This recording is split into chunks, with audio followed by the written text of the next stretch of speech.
My name is Jacob, I'm from Germany and I'm a camper at Princeton Photo Camp. I learned a lot about photography and I met a lot of new friends. They walk in on Monday knowing nothing about photography, having never held a camera in their hands, and by the time they leave on Friday, they're doing art. They don't just come here to have fun. They do have fun, but they come home with the skill that they'll be able to use for the rest of their life. Camp really enabled me to see more, look at angles differently. Also, it really helped me with my editing. We have an activity that we usually do during the middle of the week where we teach them how to take portraits of each other.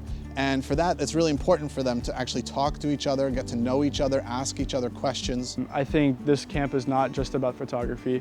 You learn so much about photography, but it's also the campers kind of making new friends and talking to people. And then I didn't really know about all the settings in the camera.